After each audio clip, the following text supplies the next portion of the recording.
Hello everyone, this video is part of my series on Docker deployment in the public cloud. In this video I will talk about deploying the sample voting application in Docker Data Center. I will cover the deployment to both AWS Cloud as well as to the Azure Cloud. So this GitHub page talks about deployment to AWS, and here I've talked about deployment to Azure. The steps are more or less the same. There are like some minor differences. I will walk through that. So Docker Data Center is Docker's enterprise-grade container as a service solution, where they have integrated all their open source software with some value add that provides enterprise-grade, high availability, role-based access control with LDAP, as well as a bunch of other features. So this is a paid software, but it can be tried out for free for 30 days. Docker Data Center has two major components, UCP and DTR. UCP is a universal control plane that has all the primary components, software components of the Docker Data Center. This also can be deployed in a highly available manner, and UCP itself runs as a container. The other component is the Docker Trusted Registry. So this it's a regular Docker registry plus some value add enterprise features that is available. From an AWS perspective, the prerequisites are to have AWS Cloud account.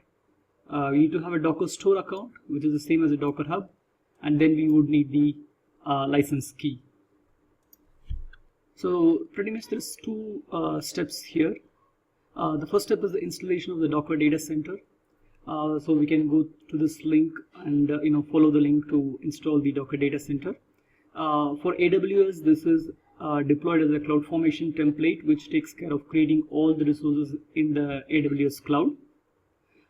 It takes close to around 30 minutes. So when we create this template, it asks for a bunch of user inputs. I kind of walk through this in my example.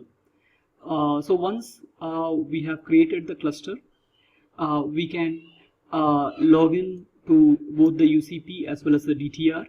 But for deploying the voting stack, we can log into the UCP using the username and password that we created in the last step. So following all the prerequisites for the Azure Docker Data Center in Azure, you need to have Azure Cloud account, Docker Store account, and license key. There is one additional step for the case of Azure, which is creating the service principal. This gives the credentials that allows the Docker Data Center to kind of operate on the Azure Cloud. So when we run this particular container, it will give us the credentials that includes the app ID and the app secret. And when we create this cluster in the Azure Cloud, we need to give that particular input as well. Other than that, the steps more or less remain the same. The Azure Cloud, we give the master count, the worker count, and once the cluster is successfully deployed, we can deploy the application into the Azure Cloud using the username and password that we created in the previous step. So following this link for the creation of the cluster for the AWS Cloud. So this opens up the Docker Store link, and here we can select the Enterprise Edition Advanced. Enterprise Edition Advanced gives the Docker Enterprise Edition, which is pretty much the Docker Data Center. So once we click on that, it is going to open the AWS console with the Cloud Formation template. And here we can click continue here. And then we can launch the Cloud Formation console here. So here it tells what is the Cloud Formation template that it is going to use. So you can click next here, and now this is where the user input can be given in terms of the number of the manager and the worker nodes. The minimum number of manager nodes in the case of AWS, it is 3, so which is basically the managers are deployed in a highly available fashion. So for this particular use case, let's create 3 managers, 2 worker nodes. Let's use the SSH key that will allow us to SSH to the nodes. So this specifies the size of the master instance type. We can live with the default. For the worker instance type, maybe it's good to select T2 small. This is the username and password that will allow us to log into the UCP once the complete cluster is created. So I've already created a Cloud Formation template. So basically this shows the stack that got created from the previous step. So here we can look at what are all the resources and what is the output that is available. So if you look at the resources that is created as part of the Cloud Formation template, we can see the load balancer, the log group which exports the logs to the CloudWatch, then some gateways that get created, some policies, VPC related stuff. So basically the whole bunch of things that are necessary to work with the AWS cloud infrastructure. And when you look at the outputs, so here we can get the UCP login URL, DTR login URL, as well as the username and the manager details. So I have used the link here to log into the UCP URL. So here I can see the 3 active managers and the 2 workers, and I have not used the proper license key, so that is what it is highlighting here. In terms of the resources, I can look at what are the services that are running. Basically what we will see here is the system services, in this case the UCP agent that is running on all the 5 nodes that we have created. If you look at the containers, it's going to list all the system containers that are running. We have not yet started any user containers. So user management, so this is this is an enterprise class application, so you can create user, manage user, and have different permissions. In the admin settings, there is a whole bunch of things that is available that is the user can control. For Azure, Docker Data Center on Azure, we can follow the link here, which is very similar to what we have done for AWS. So here also we can select Enterprise Advanced Edition, and we can click Get It Now here. This will take us to the Azure portal itself.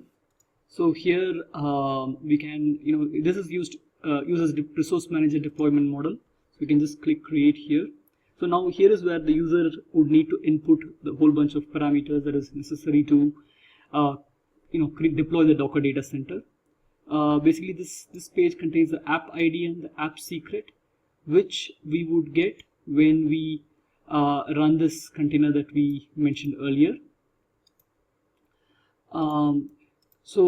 In the Docker data center settings, so the SSH public key is what you would use. You need a key pair to SSH into the master and worker nodes. In the Docker data center settings configure cluster, here we specify the number of master and the worker nodes. So I have created the Docker data center cluster on on Azure. So here when I go to the deployments screen, so here I can see the outputs, and here I can see the DTR login URL as well as the UCP login URL. So using this I can access the user interface. Okay, so this I've logged into the UCP of the Docker data center on Azure.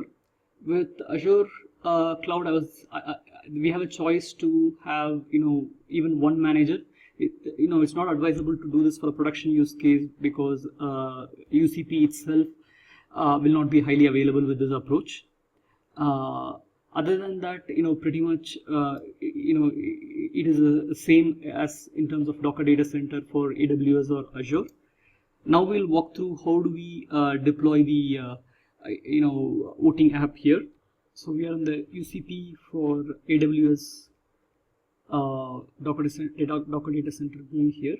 So to deploy the voting stack, we can click the deploy button here.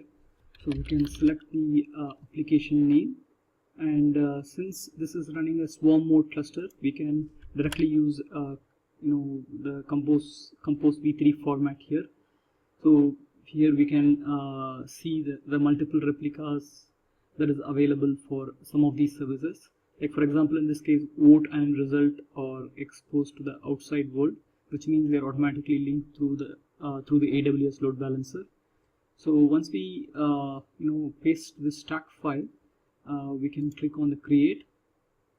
So basically, this is going to create all the services associated with this particular compose file and the associated networks and the volumes for this particular voting application. So this is the stack. So we can click on the stack, then we can see what is the status. So we see that the stack is getting deployed. Some of them have multiple replicas, some of them have single replicas. So it also shows what are the volumes and the networks associated with this.